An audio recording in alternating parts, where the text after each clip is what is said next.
I'm Anna. I'm Ben. We're AutoSave. Welcome to our channel. Today we're watching Made in Abyss, Season 2, Episode 5. Mitty's back. Oh, God. Yeah, definitely. Mitty is back. Ready? Yeah. Sweet.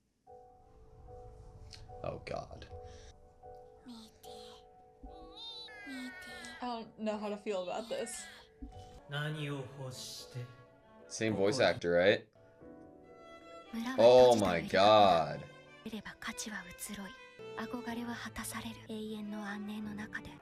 Eternal peace. One's journey will end. What do you think the choice was to, like, create the village? Since we've already gotten a bit of, like, going back in time and seeing what their perspective was like, I wonder if we're going to be able to see, like, the decision and the lead up to actually creating it. I wanted to bring up to you, actually, it doesn't seem like Faputa has the same comfortability and want and desire to actually be within the village. Yeah. As the other members that we now know exist, the three sages. When we meet her with Reg, she is outside. Yeah. Concealment.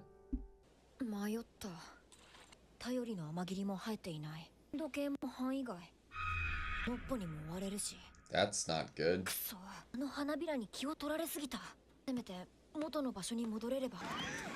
Cute, they're like slugs. Jesus.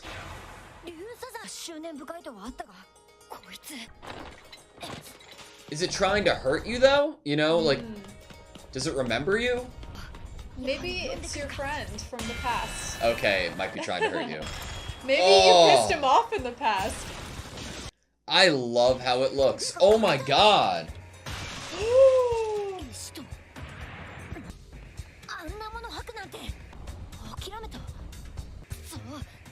Or because you're falling into a den of something else. Is this the guy with Faputa? Yeah.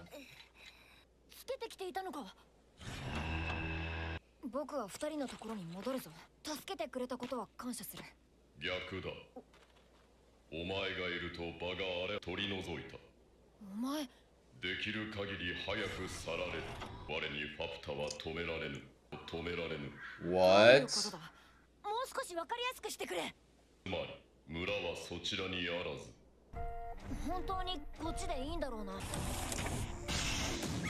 Jesus. Beast deterrence. Okay. Interesting. We're to protect them?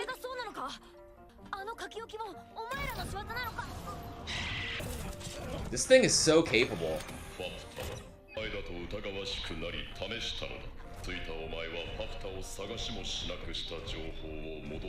Oh, it's called data instead of memory. I like that.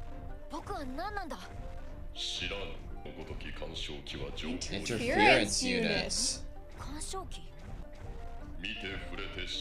Observe and touch to gather knowledge. Were placed in each layer. I've been taken.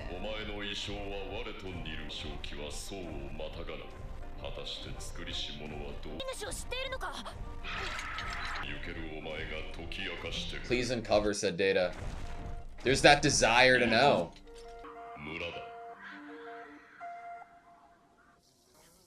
I don't think I ever expected Reg's backstory to be like this. This is awesome.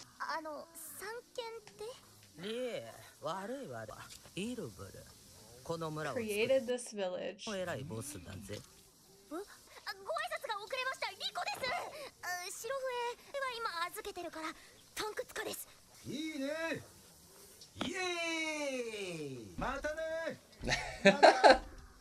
I don't know how to feel right now. He's in good spirits. Kinda smells like the sun.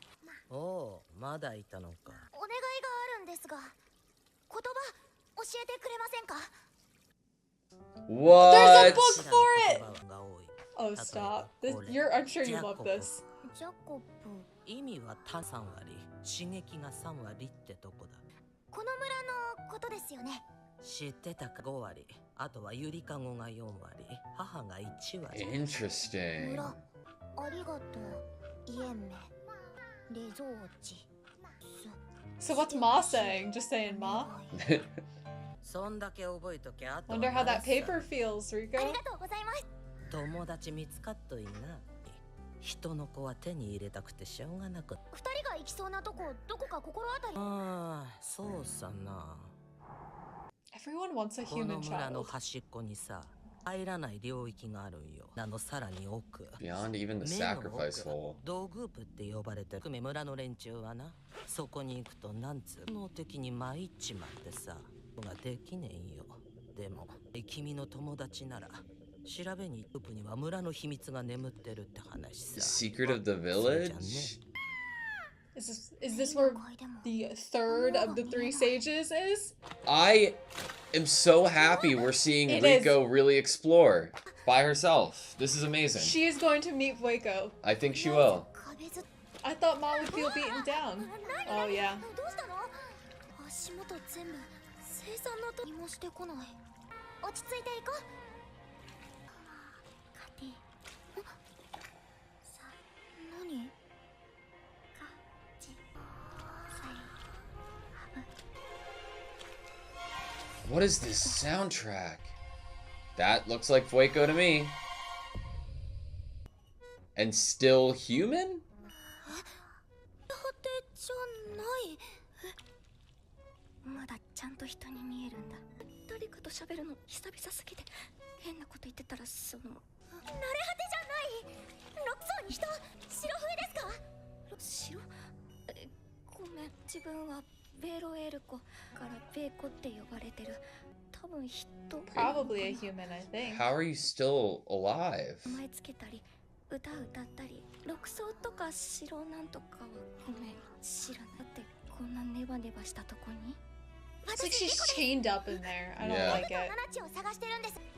これならラホチュソス人士友達なのかな。はい、全然見つからなくて。 What would happen if Fueco left? 信号知ってるかも居場所。本当ですか？だけどほらこれ自分で取れなくてさ。 What the fuck? 君が取れろって気持ちで触ってくれる。いい人なんですか？この村ってさ、成り立ちが良くない。呪われてるって言っていい？一枚噛んでる。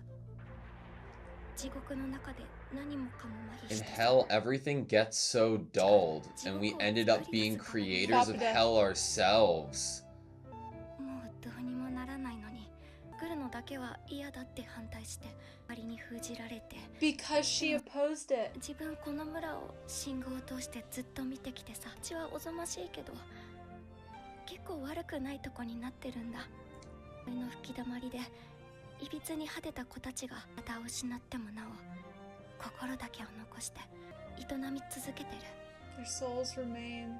ああ、自分は悪いやつだよ。欲にくらんで人以上 Blinded の by ものに greed. な I り need た to くて、 become something beyond こんな human. とこに来ただけじゃなく、実は悪い人でも関係ないの。案内してくれませんか？ Wow. ごめんね、私が一緒に来てって言っちゃったから。その子は君に選ばれたんだね。 Chosen by you? 村の子にとってここは抗いがたい苦痛のはずなのに、時に憧れは炎も制する。 Wow, Ma what a line. longed to be with Rico. その子もここは辛いでしょ。これ登るの？ On that child too? Maybe Nanachi? No. 頑張れ。 What do you What think is the happening? What do you think the village's response is I going to be to know. Fueco? 見つかるとまずいんだ。 It'd be bad if someone spotted me. ありがとう。ぴったりだよ。なんかちょっと前 This から kind of looks like the place where Nanachi was going, right? 呼び込みの時期な Time の for the luring? 呼び込み？三軒ベラフのお家。 It is where 友達の Nanachi 一人は is. ここにいるはずだよ。ごめん。自分はここ入れない。脱出したのバレたら I escaped. マーさんもいるし、まあベラフごめんください。 What do you think Vueco's intentions are now, if any? She was opposed to this creation of this ベラフさん village. に用があって。 I'm scared. Mm-hmm.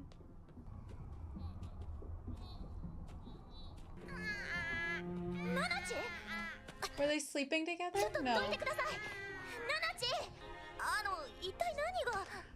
ハリー Crying? No.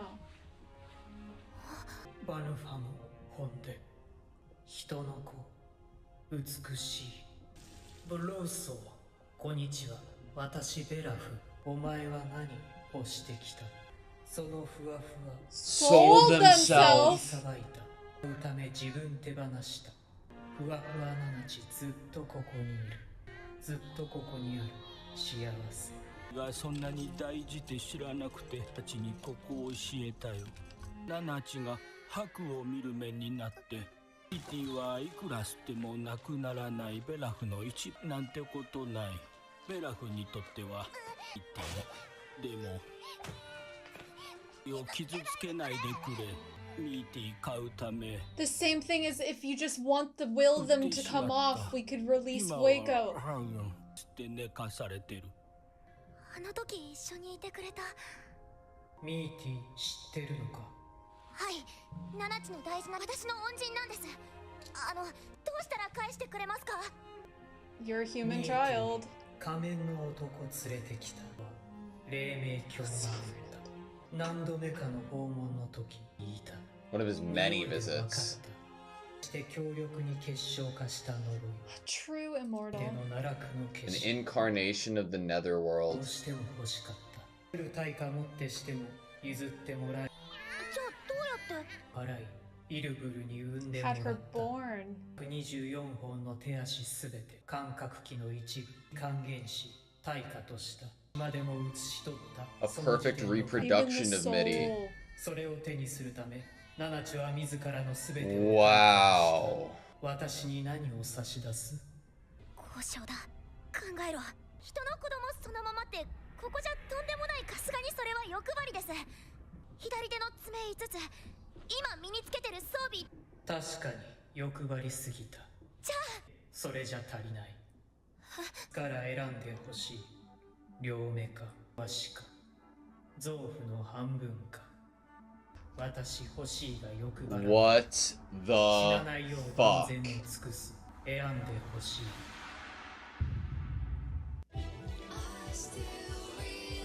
Okay, that was Made in Abyss, Season 2, Episode 5.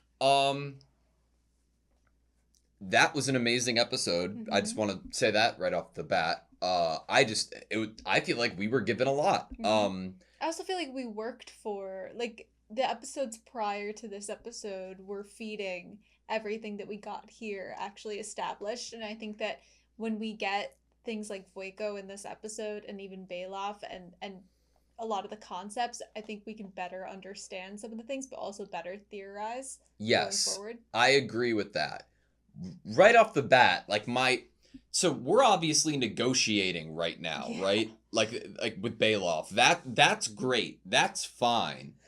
When Nanachi said, "Please don't hurt Mitty anymore," did Nanachi know that they were gutting what they were dealing? Like, did Nanachi know that they were giving I'm themselves gonna up? say no. I'm gonna say that once we see with Vueco, and Vueco tells Rico that if you just grabbed these with the intention or desire for me to be released or for them to come off, it would happen. It's that like soul immediate- desire. It's the soul signal. Okay. We get like that idea of the signals that the soul is sending out. And in that moment, I'm sure, like, think about what you'd be thinking if you saw someone you love trapped. If you got to hug them, you'd be like, I would do anything to save you. That's probably like the first thought in your head is like, what can I do to save you and protect you? And you're not really thinking in that instance to the point that Rico gets, which is actually hearing what you would have to give up in order to save that person or creature. Yeah. Your immediate feeling and thought is, what can I do for you? I would do anything for you. And it's like that was taken advantage of. That soul signal that was sent out You know what? We get that line, was it like 2 episodes ago or 1 episode ago about the soul never lying? Yeah. That the signals Signals never of the lie. soul. Yeah. I like, okay. Just because you have a soul signal, right? Mhm. Like if you're trying to equate it to like my own interpretation of it, just because I have that incredibly strong desire and need, and that's what I know I want, like to the utmost degree, right? That doesn't necessarily mean you're going to make a decision that will get you that. You know what I think it shows? It shows a lack of humanity. They are a desire-based society. Their whole creation is based on what they most desired. What is of value to them is what they most desire. And so their signals that they send out are very pure to their desires, but it's not human for the signals they send out to be that pure of an actual internal desire that they'd be willing to, in this case, Nanachi, give up anything. I think Nanachi, out of every hollow we've met, has the most humanity left. And I think that was one of those trade-offs that happened, is between what happened between her and Midi in their creation, is that Nanachi got to hold on to a lot of her humanity. I think that with what we see with Riko is a clear showing of that Riko's first feeling is, oh my god, the same thing that Nanachi does when she runs up to Midi, of like running to Nanachi and being like, what can I do? How can I save her? I want to protect Nanachi. But then she's like, how, immediate thought, once she learns what she'd have to give up for it, she's not so ready to give all of herself up, where maybe when she was running up to Nanachi, she was feeling that way. But if you equate that to Nanachi, then it would be the second Nanachi ran up and felt that way, then she'd have an opportunity to compose herself like Riko did. Mm-hmm. That's why my interpretation of it, I think that there's a chance that Nanachi did know what she was doing to a very small degree, but didn't like. I don't think Nanachi gives herself up without leaving anything for Riko or Reg, whether it's a letter, whether it's a goodbye. And because of that, that leads me more to she didn't know what she was actually getting herself into, but I'm keeping the door slightly ajar. Or it's a compare and contrast between how much they'd be willing to give up for someone else between Nanachi and Riko. With Nanachi, they used the word haku when she looked at Midi, that there was like haku in her eyes, and that strong signal, like Nanachi could have fully thought that they would in that moment give up all of them. Like they've already had to kill Midi, Yeah. and they're finding Midi alive again, but being used as food. Like Nanachi does not want Midi to suffer. We have like seen that from season 1. We know very strongly how much Nanachi has been caring for Midi all of this time, how much she doesn't want Midi to be suffering. And Nanachi doesn't have like an incredible high sense of self even, or care or regard for herself. I mean, she hasn't, because she's been caring so much about Midi and wanting to atone for what Midi kind of gave up in terms of their creation. But Riko, that intention running up to Nanachi probably wasn't as strong. Like, yeah, she loves Nanachi. True. She likes Nanachi a lot, but she doesn't have that same history with Nanachi that Nanachi has with Midi. So, what if it was Reg laying there? Do you think that if it was Reg laying there, it might have been different? That Riko might have accidentally sent a signal that would have given up? That's a good point. Because Riko also, in her mind right now, isn't only looking for Nanachi, right? Mm-hmm. She's also looking looking for a Reg. robot. I mean, what if this was the last person she came upon? What if she had already found Reg and then came upon Nanachi here? What the fuck are the capabilities of not only the Abyss, but this village in particular? Because, like, the idea of being able to give up what Bailoff gave up in order for a perfect reproduction. What does a perfect reproduction entail? I'm gonna assume it's a perfect reproduction. What does that entail? Memories. memories of what Mitty was like and had with Nanachi and Rika. What the fuck does that? What is that? The actual soul is copied. What power? What, like, system have you ever heard of with such fucking capabilities? That's insane. I mean, it had to, honestly, when we hear from Voiko that the creation of all of this and the creation of whatever capabilities she has with the balancing, that it was created out of something horrific, I think we could have come to that conclusion alone, maybe by the end of this episode. Because, like, how could you give 3 creatures or create this society with such crazy ability and power without it being born from something that was either godlike or horrifying? Yeah. Or maybe a mix of the both. Those are both synonymous, depending on how you look at it, right? Something that, like, you can't even maybe comprehend, something that's terrifying. I think, like, when we came into this village, when we first came down to this layer, I thought of the balancing and I was like, this is the god of this world, you know? But it's just a girl that's still basically human, you know? I don't know, because it's like, okay, like, its origins aren't very nice. I myself have something to do with it, and hell, everything gets so dulled. And we ended up being creators of hell ourselves. Would this place be synonymous? What they have created, Iruburu, is it synonymous with hell because everyone is getting what they most desired? I mean, that's a very, like, Lucifer-esque interpretation of hell, like, right? Come to the... Like, the ability of Lucifer is to be able to see through a facade into your deepest desire and being able to draw it out. And how were you able to get your deepest desires? Do something horrific. Yeah. Even though there's nothing I could do about it, the creation of this village was the one thing that I opposed. As a result, I got sealed away with darkness. That lack of, like, control of what the consequence will be in order for their desire to be obtained. You know, like, that's wild to me. But also, like, it seems, I can't decide if it seems like you have to be all in or you're out, or there's a mix of both. Because when Vueko says that they wanted to become beyond human, has that desire been met? Because Vueko's still alive. You know, it's really interesting because Vueko, I really like the beyond human. Vueko's role in this village is beyond human. It is a god of this place. You are condemning, you are taking from the children of this village and giving to others. It's like a monkey's paw type situation. Yeah. And she can feel all of the signals. She knows how all the people of the village feel. That is a very godlike position to be in. Yeah. I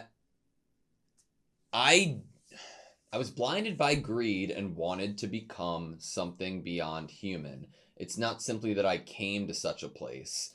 And don't get me wrong, I love that Rico immediately is like, I don't care if you're a bad person, take me to my friends. But it's so fucking interesting, like, what this is and means. And then Vueko's interpretation of Ma and being like, they must be in, you know, such pain. Like, and like, what's Ma's, like, feelings even to Rico? Rico is that special thing to Ma. Like, that's what we get in this interaction with Vueko and, like, hearing Vueko's surprise in Ma being down there. Vueko has a line that has something to do with the fact that Vueko's instincts have been overshadowed by its, like, desire to be with the person that, like, it's chosen. Don't you also, like, feel like there's no room for dishonesty when it comes to the people of this village? There's, like, if you're thinking for a second, why would you want, if Vueko's locked down here or kept down here, why would you want somebody to be able to get them out? You wouldn't, right? But how are we even told about this place? From one of the villagers, and it's being described as the secret of the village. Down here. Yeah. That lady knew 100% but that the friends were not down here. She purposefully sent Rico down to see Vueko. Well, I think that, but I wouldn't think it's with intention. Like, it doesn't seem like it is to me. It seems like it's just like flat out honesty. Even with Bailoff and Majikaja, like there's like such a level of transparency, which I could see being synonymous to something like a vision of a soul, that like I'm like, even Majikaja at the end of the episode, he's like taking blame for what bringing happened Nanachi because there. he didn't understand what Midi was to Nanachi. And it's like, Sure, transparency, but she didn't need to offer this place up. What are the chances that Reg or Nanachi are down there? Really? Like, what are the chances that they are down there? It didn't, for the sake of transparency and honesty. Simple, honesty, transparent. I don't know where they are. This is a place they might have gone to. This is a weird place that no one really goes to. You can go there. Okay. Like, you know what I mean? I don't get me wrong. I'm completely open-minded to like other potential like intentions there, and like, oh, I what if just don't they want to wanted go a human too, child? Yeah. I just don't want to go too Set in stone. Yeah. On that specific character For and sure. whether or not they still have any humanness to them. Gotcha. Because they do still speak the language, and I think the characters that speak the language have the most humanity out of all of the hollows, it seems, even if they don't have like actual humanity. I imagine that Wazukion, right? Left right there to go to the luring. Probably. What is the luring? It's Waco wanted to watch it. It's Never so got to see hard one. for me to believe that there isn't a take that like something that needs to be taken in order to grant these abilities to exist within this world. Like, what the fuck's the idea of the protection thing, right? The beast deterrent. Like, but like the idea that exists, like, and like there are rules that need to be discovered or things that need to be discovered to make these things happen. Like, it going with the whole route of like giving and taking it. What did they give to even create the system? It's not I don't think it's just Fueco that they gave, right? Like, Well, I think it's Faputa. I think they sacrificed Faputa. Like, we get the first line really to give us any idea of this princess of the Hollows is that she is always angry. Always angry. Who would she be angry towards? Like, you know? She never, when we meet her, she is not entered. She has not set foot in the village. My concept of where we were in the village was really thrown off until on a rewatch, until like an edit of that episode where we meet her with Reg. I realized that she was outside on that bridge-like structure. So when you were editing, so when you were editing, where did it seem like they were? Like, it seemed like they were on that bridge-like structure to enter Iruburu. Yeah. And she didn't pass through the green kind of layer that Reg was nervous to enter at first. So she won't even enter. But where is her home then? Outside of the village, in like the lands that the balancing can't touch. We get this idea that like the village cannot affect anything outside of it. Vueco only has control and balancing with the signals and reading the signals within this area. And that's why when they bring up the white whistle being stolen, he's like, oh, well, it wasn't technically stolen by us because it happened outside of like the range of the balancing. Yeah, but I'm pretty sure at the end of episode 3, when we were trying to figure out, when we were told about the princess, right? Like, I think it was episode 3. Don't let your guard down. Yeah, like when Majikaja told Reg about it, it didn't seem like Reg traveled very far to get to Faputa, right? No, I think the hotel was at like the entrance to the village. I think where they're staying is very near the door to exit the village. Okay, so like this like line of green that Reg crosses, do you think that that's like by the entrance of the village? Because this almost seems like its own room. We see this span. Look, they're on the bridge-like structure. Oh, you're right. I can see the depth in the back. And then okay. Faputa immediately wants to leave once she notices the eyes on her. Like, Yeah. she does not want to enter the village. She lives outside of the village. That's why when Reg's now, like, left, he's like, oh my Okay, god, I'm interesting. lost. How do I get back to the village? Good notice, like, on editing there. That is sick. I know, it didn't even, like, as soon as I saw that, I was like, Because huh. because then it's almost like they came to get Reg. Like, Mhm. that's, like, my interpretation of that then. Like, maybe Faputa didn't even want Reg or Nanachi or human child to enter the village. Maybe she was trying. I mean, obviously, we know that she set up beast deterrent. Yeah. In order to, like, protect them. But Faputa was also, like, wary and suspicious of if it was the same person, right? Mhm. That's one of the lines we got. Wary and suspicious, and wanting to test Reg, but also wanting to protect Reg's companions at the same time. Yeah. Like, I would say that shows some humanity, like your ability to have complex and contradictory emotions. How do we get Nanachi back here? Oh gosh. Do you think that there's any possibility that Majikaja does anything?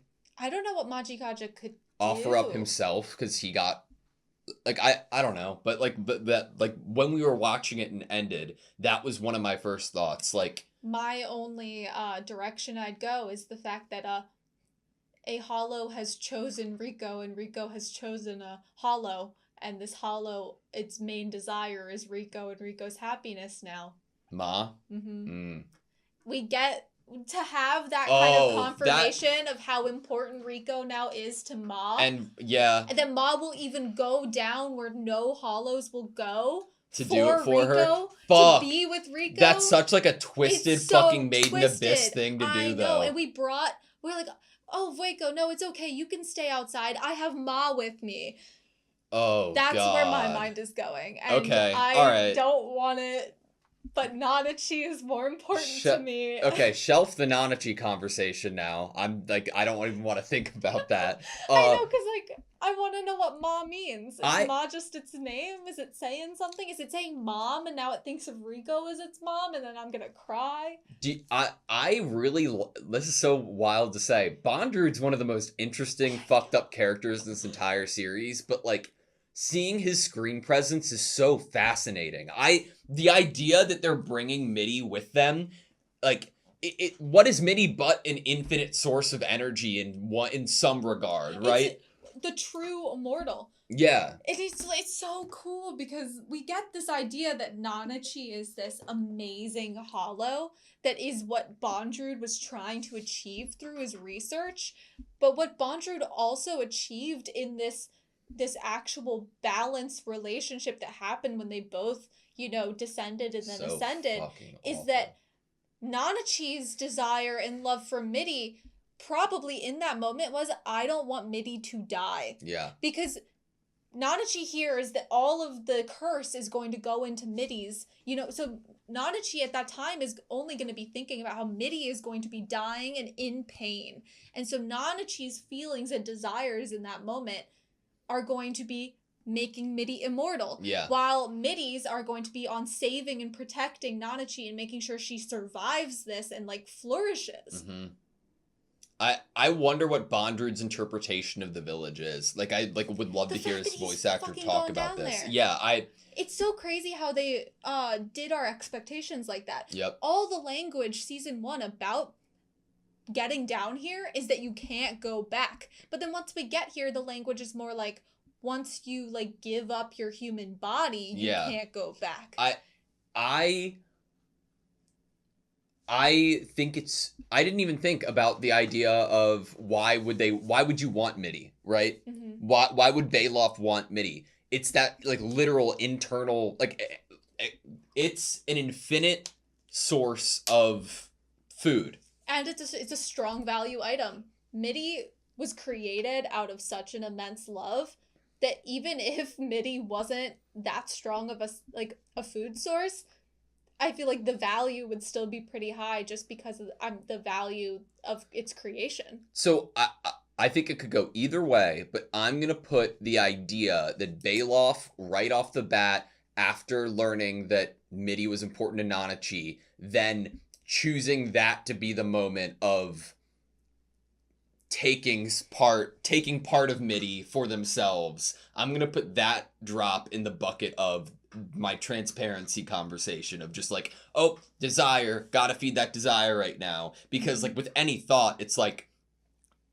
it could be like, oh, you're that fucked up of a person, or you're using it as a bargaining chip. But how I'm interpreting it is like, oh, I feel hunger right now. I'm not even going to think about how this is going to affect Nanachi. I'm going to immediately quell that hunger and take what's in front of me now. Oh, it's whoa. what it does is the desire that they do not have that same like empathetic ability. Yeah. They do not. I mean, Majikaja was our like first example at really seeing that they don't really have empathy toward others. I mean, when we first watched the balancing, it was horrifying to us with Ma, but to everyone else it was like, yay, money. Like they were like, yes, this is the balance of the world. This is how it should be.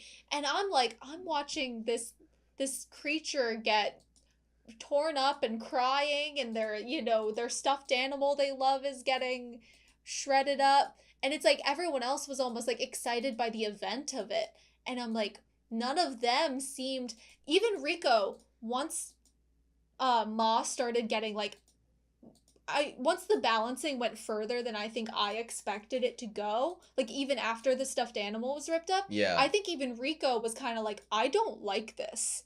There was an empathy element to Rico there that was like, yes, you hurt Menya, but I don't want you to be hurt. Yeah, back to your empathy thing, did you not get any feeling of of Majikaja feeling like bad or responsible for this Nanachi happening? It's interesting that he does say that, and You're right to bring that up. I mean, like I have said, the ones that know human speech, it seems like maybe they might have a little more humanity in them. But he's being brought to empathy. Was he empathetic to this situation or worried about what happened to Nanachi until Rico showed up? Maybe not. He's watching Rico's reaction here and then says it. Didn't know how precious Midi is and told Nanachi about this place. It's like, I don't know how much to read into a fucking Hollow's body language, or like whatever Majikaja is now, but like his like face is down when he's talking about it, which it tells me empathy. Maybe there's empathy there, or maybe there's at least the attempt at it because of how valuable a human child is. So then the emotions of a human child are that much more like important to the people here. Yeah. Because this high value item, this thing that everyone wants, is crying or upset. And you immediately are like, that'll diminish your value. We know Majikaja doesn't want Rico to cry, doesn't want bad things to happen to Rico because it'll diminish Rico's value. So here, is it really empathy, or is it like, shoot, I don't want Rico's value to be diminished? Yeah. Because Majikaja could be thinking, oh no, Nanachi just sacrificed herself. When Rico gets here, Rico might give up her eyes, and then I won't, if I get Rico, I'll have a Rico without eyes. Okay, that's fair. You know, his desire is to have Rico. Do you think the village itself runs it all based off of like, and the balancing runs it all off of Waco? Like obviously we see Waco in sort of like the position that she was in, and now her not being there, is it going to affect the luring? Whatever, like, is that like possibly, like, is it going to like undo the balance that is within the village? Mm-hmm. Possibly. I think that's really fair. I think people during this time that Waco's not there the Hollows could start doing things and then not get, there'd be no punishment for it. And then things could literally go crazy. Like, yes, Waco, the balancing is terrifying, but what Waco was doing in a roundabout way was inherently protecting the children of this place. Like, the balancing and reading the signals of the heart, Waco is immediately feeling the sadness or the desire and trying to help with that and trying to be there for the children of the village to keep this being because Waco says that this is the most peaceful, this place is incredibly peaceful. Mm-hmm. And it's because of Waco that this place is incredibly peaceful, because the balancing is keeping a lot of Hollows at bay from truly maybe going with their more immediate desires, which is to try to steal something from someone else. Yeah. Because they know that there could be a punishment.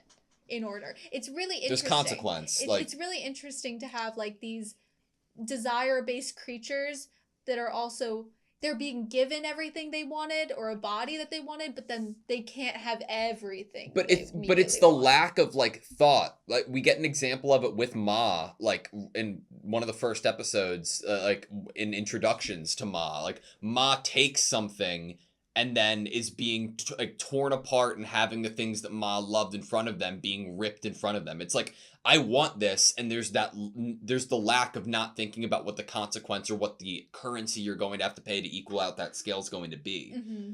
I don't know, man. It's like, it's definitely like there is it's like kind of like messed up to think about. It's almost like an animal.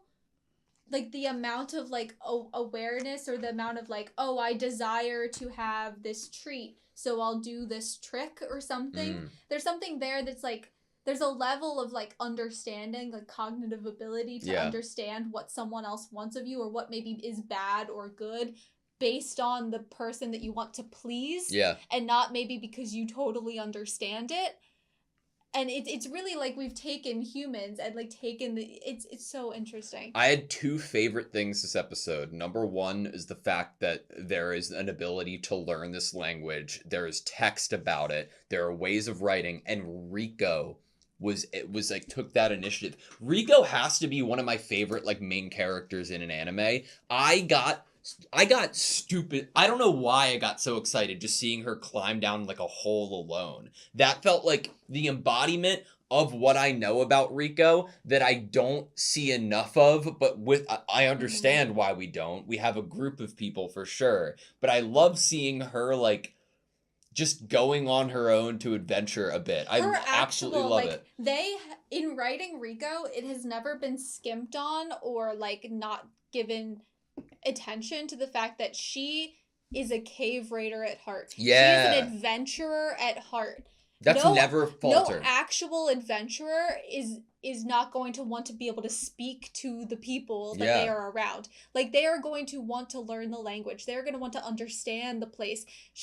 When we first meet Rico, she's freaking out about relics. You know, she's like so excited about these little pieces of history that she's finding. Like, she has never lost that. Like, she has this adventurous spirit. It was not just given to us as like, oh, she's an adventurer, so that's why she's gonna go down here. No, it like really informs her actions. Yeah, Rico is, weirdly enough, Rico kind of reminds me of OG Goku. Like, there's like a level of like, some would say selfishness just because of their own independent desires and like following that and willing to do whatever that I absolutely adore in a character, and I find that in Rico and I love it. For the most part, season 1 Rico really was I'm gonna go do what I desire to do. And now we're putting Rico in front of one of her friends, and it's like, yep, what do you do here? I mean, Rico, in some regard, season 1 was pretty selfish, I would say. But not in a bad way. Like, I think selfish has selfish like a negative connotation, and that's not what I mean. With people always saying that, like, people thinking that selfish doing is things for inherently yourself. bad. Yeah, I think that doing things for yourself doesn't mean that it necessarily has to harm other people. Agreed. Or do anything bad to other people. I think being selfish can be a good thing as long as you are also still aware of how you're affecting other people. Go on. I was just going to say that I think that this is a really great kind of dilemma and place to put Rico in. As a character? Because that we know that she's so driven by her desires, and now she's in a place where everyone's so driven by their desires. She's in a place filled with people who got here. Meaning these are all people who just like were crazy adventurers with strong desires that kept them in survival. It's really putting Rico under a microscope in like terms of what decisions she's making and like how it differs from people who are potentially kind of similar to her. Yeah, I know, it's really awesome. I only had one more thing that I wanted to talk about. Same here. Okay, cool. What was yours? You go first.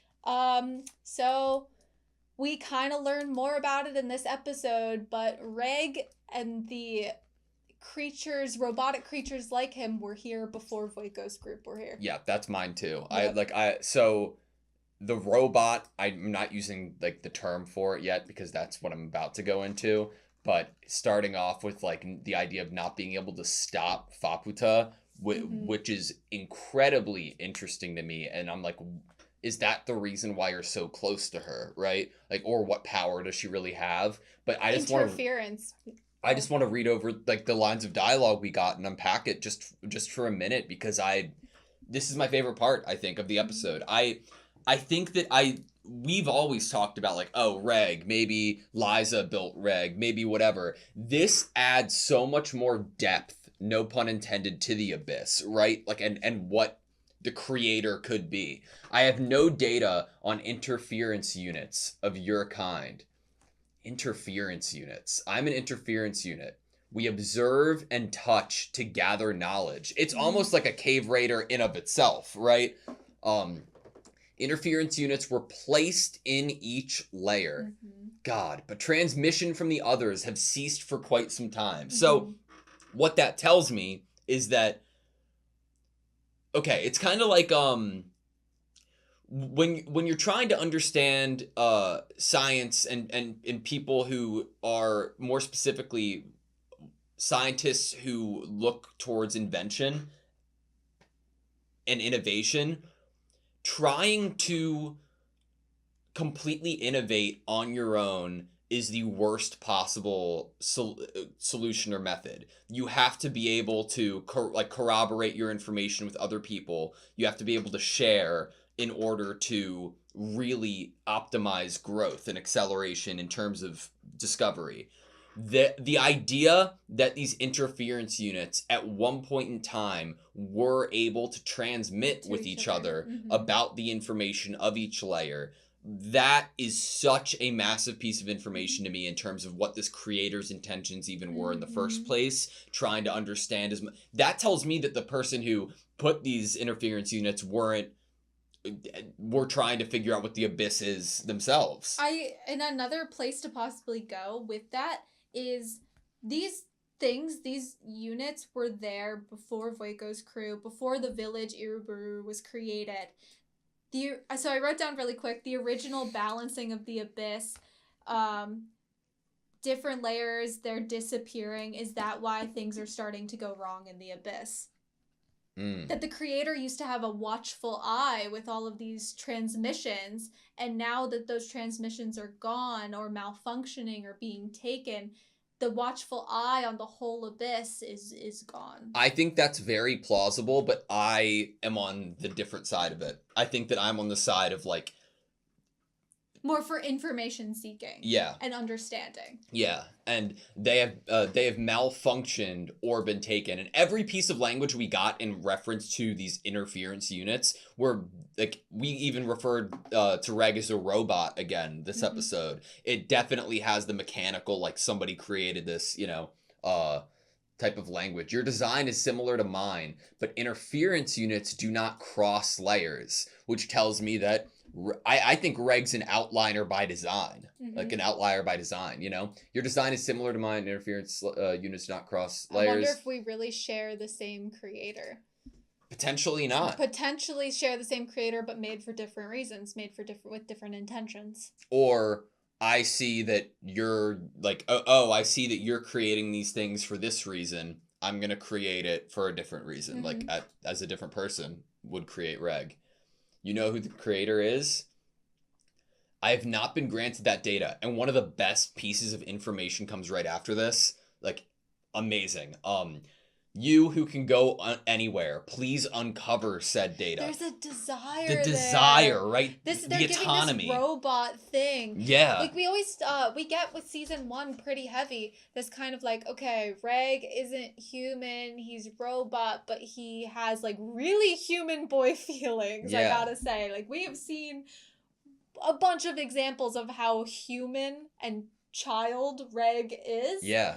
And so to get this line here that this very much seeming robotic unit that has been created by someone has a desire for knowledge and that wants Reg, who can go anywhere, to please transmit it to me. Like, that'd be awesome if you could find that out and then also tell me. So do you think that this interference unit is incapable of going to another layer or is following programmed rules? Programmed rules. That is a really great question. What would actually stop it? Would anything actually stop it? Or was Reg like, did Reg for some reason push past those rules and maybe he did have rules? Honestly, if Reg was created, he might have had programmed rules in him, but he lost his memory. Therefore, he does not remember what those things are. It's He like lost a his reset data. to factory We get default. the line, like, you lost your data Yeah. when we first meet him. Like, when Reg and him first have this conversation in this episode, But- the lines is used that he has, like, lost his data. That paired with Reg's visual humanity, right? If you're trying to like make a cyborg rather than just a robot, it's like if you erase data, that's unrecoverable for the most part. But Reg's humanity and the ability of memory could lend itself to recovering data, right? And having the flashbacks that we've seen him have. God, it's so fucking interesting. And this is new fucking territory. This is new ground. As far as like my very, very, very limited understanding and knowledge is, when we were on the surface, I didn't hear anybody mention interference units. Nope. I didn't hear Liza mention. I heard But we Liza say, know that- "What is this?" in reference to Reg, but and she might, and people might well know what interference units are. I mean, but Bondrewd sure as hell knows now, like, what they are. Bondrewd do we goes know here. that? Bondrewd goes to the village. That I'm doesn't sure mean he's that Bondrewd seen saw them. Paputa. But he's probably seen them and met them. Maybe. If he's gone down so But- many times. But what if he hasn't? What if we're fine? What if we're at a point now that Rico, Nanachi, and Reg are Have seeing learned things something even that they Bondrewd didn't. hasn't That's seen? really cool. I just thought of one last thing. Okay. That is just sad. A sad note to end on. Great. Faputa is in the same situation she was in when she was a human. That she is ostracized from and not living with the main community. Yeah. And can't have kids of her own. Mm-hmm. Thanks for that. Yep. You're welcome. Thank you guys so much for watching this video. Please like, comment, and subscribe, and we hope to see you next time.